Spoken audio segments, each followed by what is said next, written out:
What if Hank Schrader actually arrested Walter White? What if the cat and mouse game between Heisenberg and the DA ended not in chaos but in handcuffs? In this alternate Breaking Bad timeline, we explored a reality where Walt's criminal empire collapses at the hands of his own brother-in-law before the bodies pile up, and before the desert showdown, where Hank actually dies. Stick around, because this will change everything. Let's rewind all the way back to Season 5, Episode 8, called Gliding Overall. Hank is taking a crap. Hank finds Gail's book in the bathroom. It reads out, "To WW, my star, my perfect silence."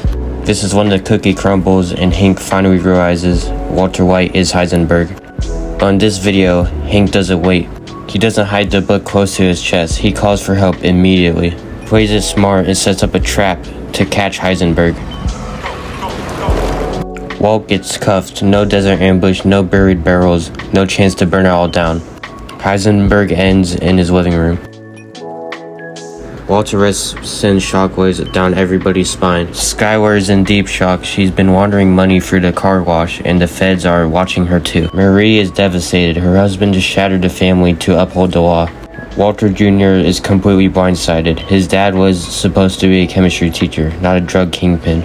Skylar tries to play the victim, claiming ignorance, but those sacks of cash, the second cell phone, the storage unit, it's not looking good for her. Now let's talk about Jesse Pinkman. Without Walt on the outside, Jesse's life flips upside down. He already feels betrayed after the Brock poisoning and Jane's death. He cuts a deal, full immunity in exchange for testimony. But now Jesse Pinkman sees an opportunity with Walt behind bars.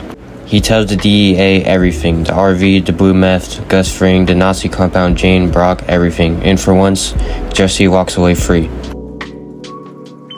With Walt in custody and Jesse cooperating, the Empire collapsed. Todd and the neo-Nazis, without Walt's help, they lose access to the blue meth formula. No Heisenberg, no blue. And without all the blue meth on the market, the drug world scrambles to fill the power vacuum.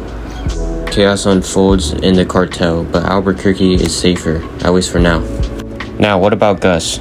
Ironically, Gus Fring's legacy remains more intact than Walt's. After all, Walt brought only destruction in the end. So what happens with Walter White? With the DEA's evidence, Jesse's testimony, and Skylar's financial records, Walt faces multiple life sentences. He gets exposed as the mastermind behind the most pure meth in the American Southwest. In prison, the legend of Heisenberg fades fast. No more control, no more manipulation, just another inmate. And Hank Schrader, he becomes a DEA legend, but at a huge cost. He saved the public but lost his family. Breaking Bad was a story about choices. Walt chose to break bad, Hank chose justice, and Jesse just wanted to survive.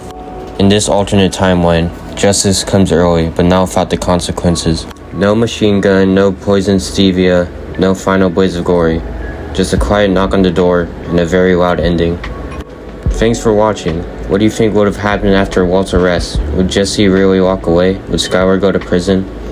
Let me know in the comments. And don't forget to like and subscribe. Anyways, that's it. See ya.